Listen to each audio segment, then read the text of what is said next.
Yorme.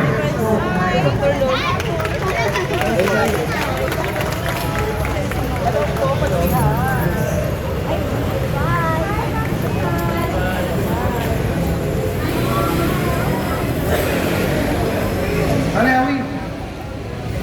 Tapos na.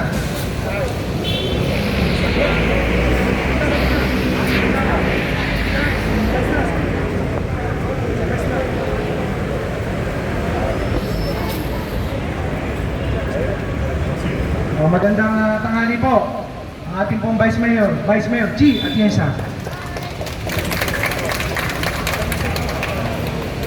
Magandang hapon po. Alam ko hindi maganda ang hapon. Pagod, malungkot. Pero stress, ito po yun. Naintindihan namin ang hirap na iniinda nyo ngayon. Pero alam nyo, naniniwala ako, ang mga masamang pangyayari na ganito, pinapahintulutan ng Panginoon para masubukan ng pananampalataya ninyo. Kaya kahit na mahirap, kahit masakit, magpasalamat kayo ng buhay kayo. Lagi niyong titignan ng mabuti sa nangyari kahit na mahirap. Dahil doon, pag nakita ng Panginoon na mahal niyo pa rin siya kahit na masakit, may babalik po yun ang siksik-liklig ang nasa nawala sa inyo. Pero ang maganda, kanya na, buhay na ang gobyerno sa Maynila. Dahil magaling ang ating alcalde na si Yorme Isko Moreno Dumagoso. Marami ni Director J, yung 55 na minors na nanggulo sa Maynila. Bukas, mag-units natin ng Maynila bukas. Kaya sabi ko, nalinis na natin yung recto, di ba? Kaya sabi ko, doon mo dali sa Top Avenue. Dahil yung mga batang to, marami rito tayo. Galing pa sa... Kaya sabi ng korte, ng piskalya, huwag na ikulong, implement na lang yung 9344. 10630. Option. Madalit salita, ilalagay ko sa diversion route. Doon sila sa route ngayon. Maglilinis sila. But I think magandang aral yun sa magulang ng mga minoridad. Ay mga bata, mga geng-geng. Students sa iyan. Pwede kayo mag-students, geng-geng tayo. Pero kailangan sirain yung mga stoplight. Sa pagdudumi. Nakita nyo, tayo, nasusunugan, nahirapan, naglilinis. Itong kanal ninyo, pinatatakbo ko to, sabi ko sa DOTR, make sure na simula doon sa Blooming Tree, hanggang all the way doon, papuntang Sunugapog, dapat gumagana yung kanal na yan. Para pagdating ng aberya, baha, may pupuntahan natin. So, yun yung pinagkukwentuhan namin ni Director J. De La Fuente. So, magandang araw. Alam ko, hindi masyadong magandang araw, mahirap masunugan. Pero ito kami, ang inyong pamalangisod. Andiyan si Gusial Awe, siya. Edward Tan. Ayan, kasama natin. At ang inyong magandang Vice Mayor. Yeah. Pinakamaganda. Pinakamaganda. Kaninang umaga, after Friday, when it was reported to us, so immediately, upon opening of the government, kaninang umaga, inayos na agad ng ating treasurer at napirmahan ko ng mga alas 10 ng umaga, nakapag-cash out tayo ng alas 12, kaya minabuti namin, tumubo na agad dito para mabilis na maipahatid yung konting tulong na syudad. Kahit pa paano, mamaya makabili agad kayo ng 2 yero, gamit. Hindi ko alam kung nailabas nyo yung pantit pa ninyo. Ubos din. Malamang, mayroon talaga masulugan. But anyway, yun yung konti namin kakayanan na at least maibsan kagad yung dinanaras yung hirap. Meron galing din yung pagkain, City of Manila, at yung ating partner lagi, itong DSWD, nagpadala rin sila ng iyo. So tulong-tulong lang, maibsan natin yung inyong pinakarap, at sana huwag na mahuli yung posibleng mangyari sa Metro Manila. Naggagayak naman ang inyong pamahalang lungsod. Ang barangay, may padadala na rin kami sa kanila. Itong mga nakaraan, itong darating na mga araw. At saka sa ating health center, sa ating mga high school students, sa ating PLM students, sa UDM students, at mga iba't iba pang institusyon. Para dahil masasabi, yun nangyari sa Cebu, wala pa ilang araw, Davao, di pa tatapos ang San Lindo, Samar, Norte, and so on and so on. Napalibutan na tayo ng Lindol. Sa Metro Manila lang wala pa. Hindi ko inahangat na magkaroon. Mahirap dahil posibleng maraming mamatay.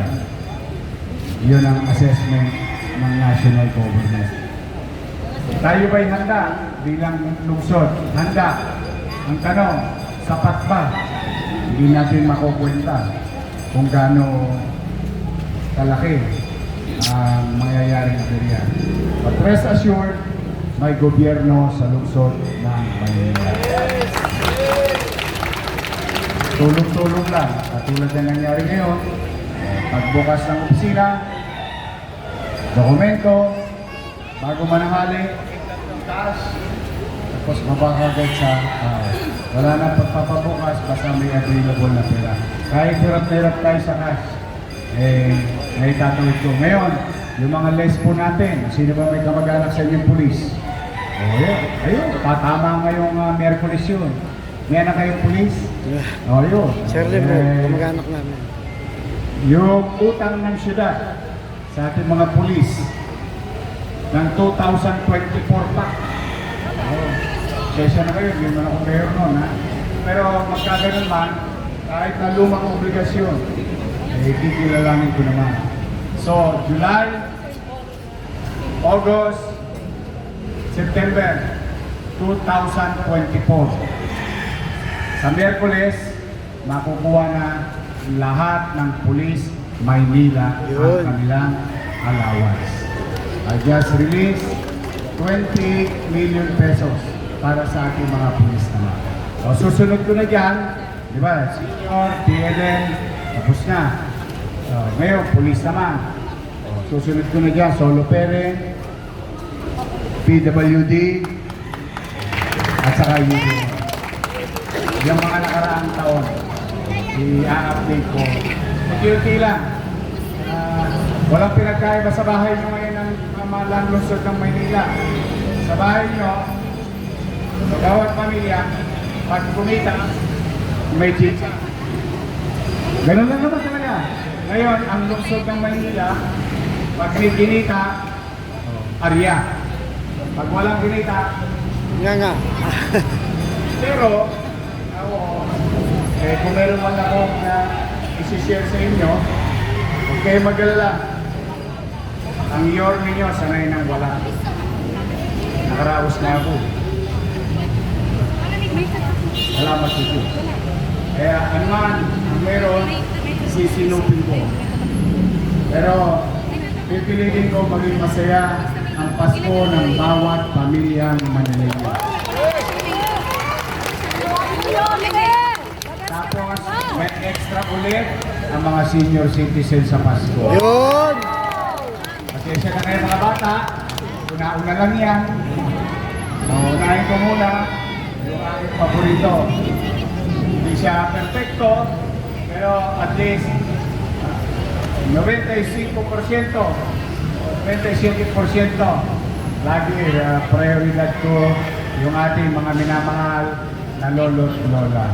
O kaya mga lolo at lola ko sa Maynila, pahabaan ang buhay, ha?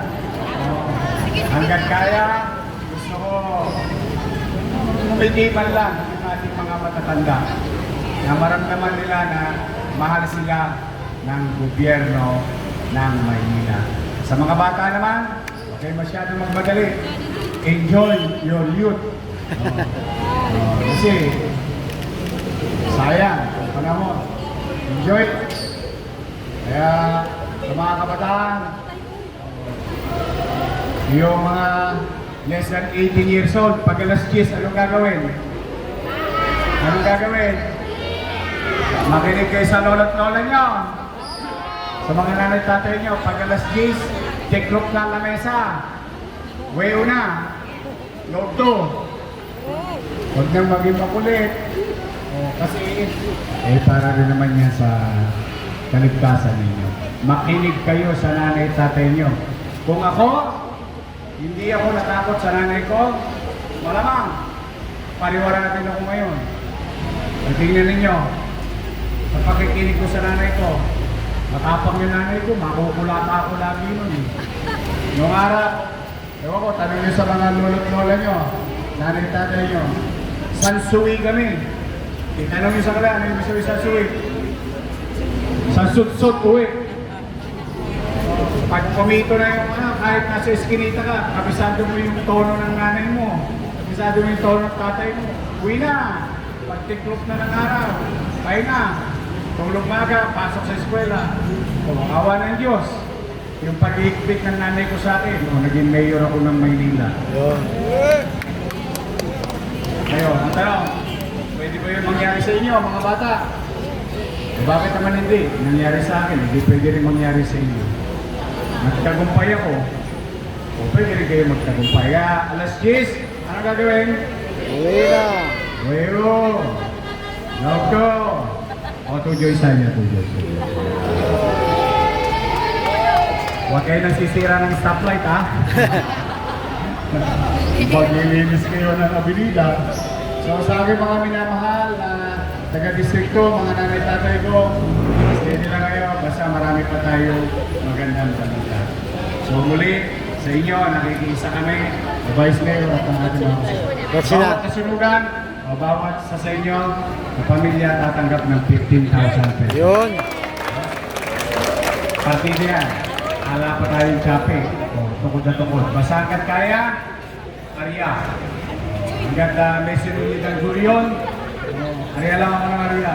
Yawan, makakaraos din tayo. Muli, mag-ingat kayo. I hope hindi na maulit yung incident sa bawat Manila. Greg Aguilar, may Kaya shoutout kasi dito sa mga handa naman ang inyong score niya, TV. pamahalaan ng lungsod ng Manila. Nag-grab Sa mga lolo't lola ko, Amadores. I love you. Bakit yung mga matatanda rito sa distrito may asin pa? Pwede pa eh. Mahal ko po kayo. Mag-iingat kayo ha. Maraming salamat at pagpalain nawa kayo ng buong Manila! God first. Thank you.